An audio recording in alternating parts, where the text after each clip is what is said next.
semuanya, perkenalkan nama saya Silvi Oktaviani dengan NIM 112111186. Sini saya akan mempresentasikan tentang Balanced Scorecard. Di sini ada definisi Balanced Scorecard. Balance atau berimbang adalah keseimbangan antara performance keuangan dan non-keuangan. Performance jangka pendek dan jangka panjang antara performance yang bersifat internal dan eksternal. Lalu ada scorecard atau kartu skor, kartu yang digunakan untuk mencatat skor kemampuan seseorang. Kartu skor juga dapat digunakan untuk merencanakan skor yang ingin diwujudkan oleh seseorang di masa depan. Kemudian ada konsep balance scorecard. Konsep balance scorecard ini terfokus ada 3 hal. Yang pertama yaitu mengidentifikasi visi dan misi organisasi atau perusahaan. Yang kedua, mengidentifikasi strategi untuk mencapai misi tersebut. Dan yang terakhir ketiga, menganalisis kinerja organisasi atau perusahaan dari perspektif tertentu sebagai upaya dalam menentukan gagasan untuk mengetahui bagaimana hasil akhir yang diperoleh. Selanjutnya ada langkah-langkah membuat balance scorecard. Yang pertama, menentukan dan menetapkan visi perusahaan. Visi memberikan gambaran yang ingin dicapai perusahaan pada masa yang akan datang. Yang kedua, menentukan tujuan strategi Anda. Tujuan strategi ini berperan penting dalam kesehatan bisnis yang Anda jalankan saat ini dan di masa depan. Banyak profesional menggunakan analisis kekuatan, kelemahan, peluang, dan keancaman atau bisa dikenal dengan istilah analisis SWOT untuk menentukan tujuan ini. Yang ketiga, menganalisis faktor kunci kesuksesan perusahaan. Untuk mencari tahu faktor-faktor penentu keberhasilan disebut critical success factor atau CSF bagi perusahaan Anda. Yang keempat, menetapkan Key Performance Indicator atau KPI. Key Performance Indicator merupakan hal-hal yang menjadi indikator untuk menyelaraskan kinerja dengan tujuan strategis. Dan yang terakhir, menentukan target, rencana, dan tindakan. Ini adalah langkah terakhir balance scorecard untuk menghasilkan sebuah inisiatif atau tindakan yang akan Anda lakukan. Target yang Anda tentukan sebelumnya harus mempertimbangkan KPI yang Anda buat.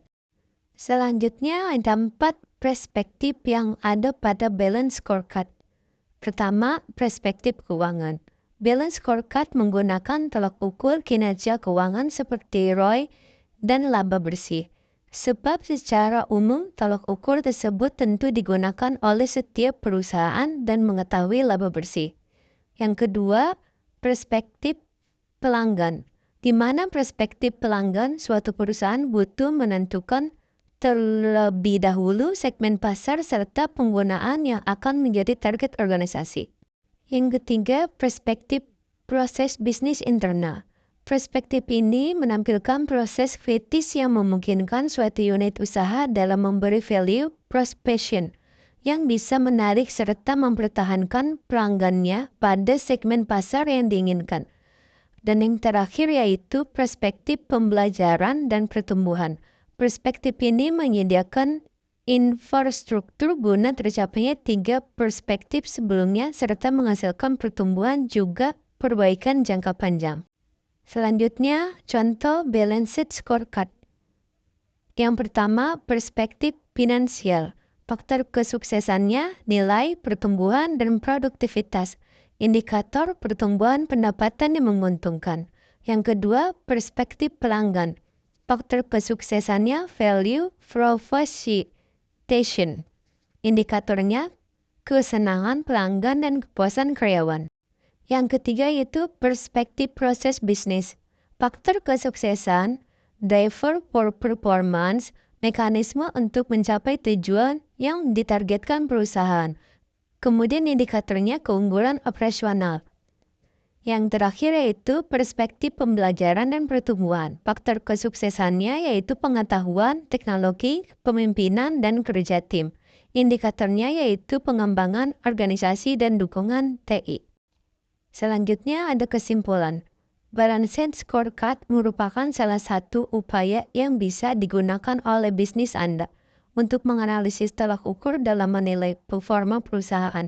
Konsep Balanced Scorecard sendiri terfokus pada identifikasi visi dan misi perusahaan, strategi untuk mencapai misi tersebut, hingga menganalisis kinerja dari strategi yang dilakukan berdasarkan hasil akhir yang didapatkan.